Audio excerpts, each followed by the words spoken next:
Seja bem-vindo de volta, espero que você esteja bem. Este é o terceiro episódio de nossa série Cadeia Temática dos Sete Reis. Aqui destacamos diretrizes sugeridas pelo texto em si mesmo para a interpretação de passagens proféticas do texto bíblico.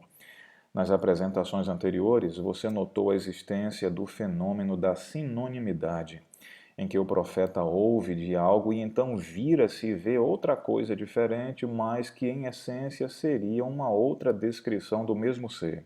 Duas formas de apresentação do mesmo conteúdo.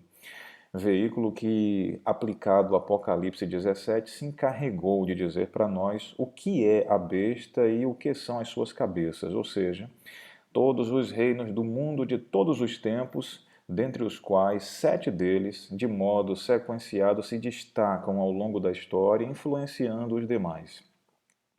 Você viu também o princípio das alusões, ou seja, um fenômeno que, reiterado pela repetição ou correspondência não apenas de uma palavra, de um termo, mas de um conjunto de termos e ideias em torno dele, bem como de uma estrutura ordenada, que por sua vez vai indicando qual seria a outra passagem bíblica com a qual o autor do texto que está sendo analisado estaria entretendo correspondência, continuando seus temas, suas mensagens. E nós vimos que isso opera intratextualmente, ou seja, no mesmo autor, no mesmo livro específico da Bíblia, e também intertextualmente, entretendo correspondências com outro autor ou outro livro da Bíblia. No episódio de hoje estaremos a trabalhar, portanto, correspondência interbíblica e a identificação das 7 cabeças da besta. Vamos lá ao nosso estudo, portanto. Bem, você percebeu que quando o fenômeno das alusões foi observado em Apocalipse 13, ele se encarregou de mostrar para nós, João, por meio de um conjunto de termos, temas e estrutura, estaria fazendo uso de Daniel capítulo 7 como seu pano de fundo. Ou seja, estaria continuando o que, naquele dado capítulo, Daniel já havia iniciado. Seria possível essas constatações também em Apocalipse 17? Qual seria a passagem bíblica que João estaria fazendo uso, fazendo as suas alusões, por meio de um conjunto seguro de palavras, de temas e de estrutura para nortear a nossa percepção? Você vai se surpreender notando que isso realmente acontece nesse capítulo, inicialmente a partir do capítulo 2 do livro de Daniel. Olha só que coisa impressionante acontece quando fazemos a abordagem a partir dessa correspondência via Daniel capítulo 2. Vamos então aqui às observações quanto às correspondências entretidas em Daniel 2 e Apocalipse 17. No primeiro momento, nós podemos destacar a reação psicológica de espanto sofridas pelo personagem humano frente à revelação divina. Em Daniel 2, Nabucodonosor é dito que ficou sobremodo perturbado pelo que viu ao longo do sonho que ele recebeu.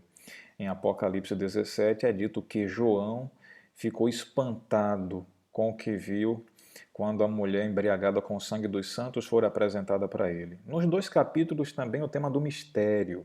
O mistério em Daniel 2 e o mistério em Apocalipse 17, termo que aparece repetido em algumas ocasiões nos dois capítulos com o mesmo sentido. Em Daniel 2, o mistério é a descrição da história, desde a perspectiva passada de Daniel e aí para o futuro.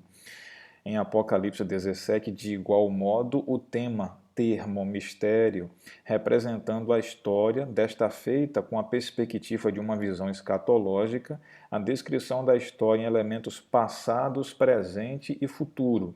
5 reinos caiu, um estando na ocasião e um outro então que estaria para vir. Nos dois capítulos, o termo tema mistério exige a presença de um intérprete, de um agente intérprete. Em Daniel capítulo 2, o próprio Daniel para Nabucodonosor. Em Apocalipse 17, um anjo para interpretar elementos da visão para o apóstolo profeta João. Nos dois capítulos também a linguagem do envolvimento sexual aparece, sobretudo para o último reino.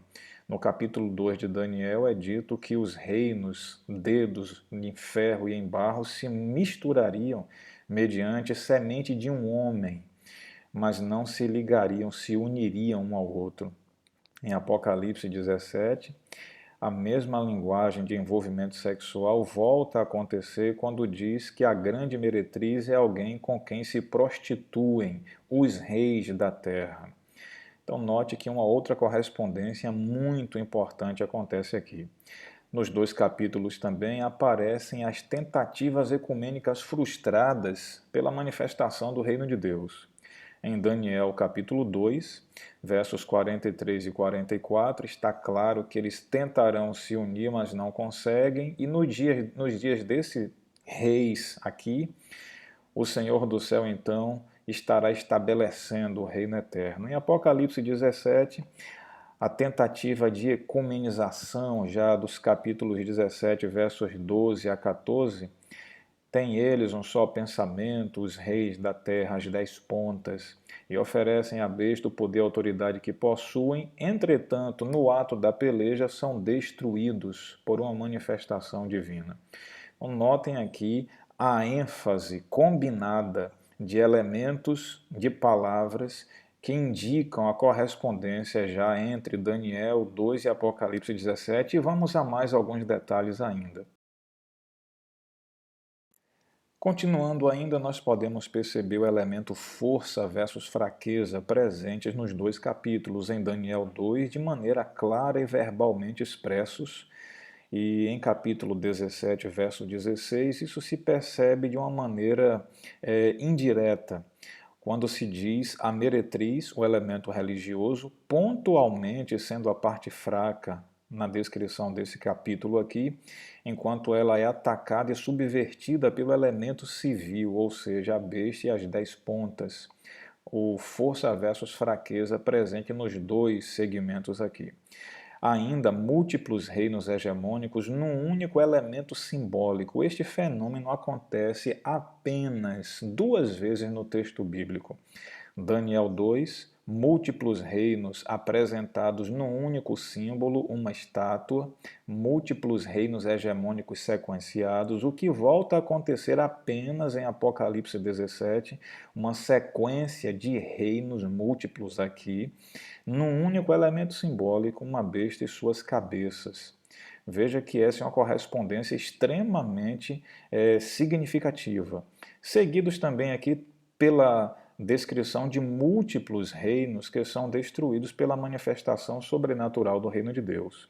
Daniel 2, verso 44, os dedos pés, reinos da estátua, destruídos pela manifestação do reino de Deus, bem como 17:14 de Apocalipse, as 10 pontas e a besta destruídos pelo Cordeiro de Deus, a manifestação do reino do nosso Senhor. Nos dois capítulos também temos a imagética simbólica do Monte Reino. Em Daniel, capítulo 2, é dito da pedra que destrói toda a estátua a partir dos pés e se transforma numa grande montanha enchendo toda a terra. E é claro, se em Daniel 2 o monte representa reino, os 7 montes sobre os quais a mulher se assenta também representam 7 reinos. Evidentemente, a correspondência é óbvia e a interpretação é sugerida pelo próprio texto, em que Deus se assenta e domina sobre o seu reino, versos 44 de Daniel 2, e Apocalipse 17, verso 9 e verso 18, os montes, cabeças, reinos são o ambiente sobre os quais a mulher se assenta e exerce a sua dominação. Portanto, mais uma importante característica aqui compartilhada pela correspondência. Bom, algo que deve ser destacado também é que nesses dois capítulos nós temos a descrição do termo cabeça como correspondendo a rei e reino. Nesse segmento é importante demais destacar que algumas pessoas sugerem as cabeças da besta como pessoas específicas e usam Daniel capítulo 2 para dizer que lá Nabucodonosor era a cabeça da estátua, conforme sugere na fala de Daniel. No entanto, amigos, Nabucodonosor era a cabeça de ouro, sim, mas como representando o império, ou seja, Daniel disse que após ele viria um outro reino, o peitoral e os braços em prata. No entanto, esse outro reino só acontece cerca de 25 anos depois da morte de Nabucodonosor e pelo texto bíblico de Daniel, capítulo 5, já sob gestão do então corregente rei Belsazar. Se Nabucodonosor fosse em pessoa a cabeça de ouro, em sua gestão imediata é que deveria acontecer a introdução dos Medo-Persas. Mas depois que Nabucodonosor sentou-se no trono e viu Merodach, em seguida Neriglissar, em seguida o filho de Neriglissar, Labashi-Marduk, e por fim Nabonido com o seu primogênito Belsazar, que reina de modo corregente com ele por alguns anos. Deste modo, amigos, é incabível, portanto, tentar assegurar que a cabeça pode representar uma pessoa individual. Em textos bíblicos, nunca em um elemento simbólico cabeça acha-se a correspondência para um personagem humano. Então você vai ver que o termo cabeça, rei em Daniel, não representava uma pessoa específica, mas a inteireza hegemônica de uma nação. O mesmo, portanto, deve-se entender quanto às cabeças reis de Apocalipse 17, porque é pela fundamentação e correspondência interpretativa dos textos de profecia que nós podemos trafegar em segurança. Então, cabeça, reino, não uma pessoa específica, mas a representação hegemônica da inteireza de uma nação. É o que se nota em Daniel 2 e, portanto, é o que se deve perceber também em Apocalipse capítulo 17. Partindo já para as considerações conclusivas de nosso episódio aqui, essas correspondências, elas brevemente aqui apontadas, já servem como evidências de que Daniel capítulo 2 entretém uma forte ligação temática e linguística, bem como estrutural, com Apocalipse 17.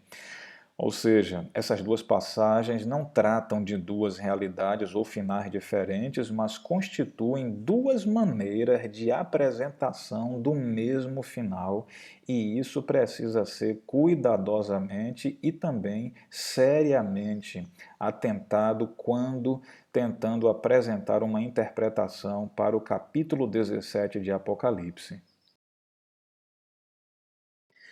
Bem, semelhante ao que vimos no capítulo 13 de Apocalipse, que por um conjunto, por uma combinação de termos, de temas e mesmo de estrutura, indicam que ele está continuando o que aconteceu em Daniel capítulo 7, mantendo correspondência com Daniel capítulo 7, vimos aqui Apocalipse 17 por um conjunto de termos, de temas e mesmo de estrutura, correspondendo-se com Daniel capítulo 2. E diante disso, cabe agora as reflexões. Será que esses vínculos estão sugerindo que devo começar a enumeração e contagem das cabeças da besta desde Babilônia, Daniel capítulo 2? Ou haveria algum outro conjunto de correspondências que, combinadas, também estariam me indicando de onde devo partir com essa enumeração, com essa contagem? Isso é o que estaremos a tratar no nosso próximo encontro. Forte abraço a você, Deus seja abundante em bênção sobre você e família, é o que nós desejamos em nome de Jesus.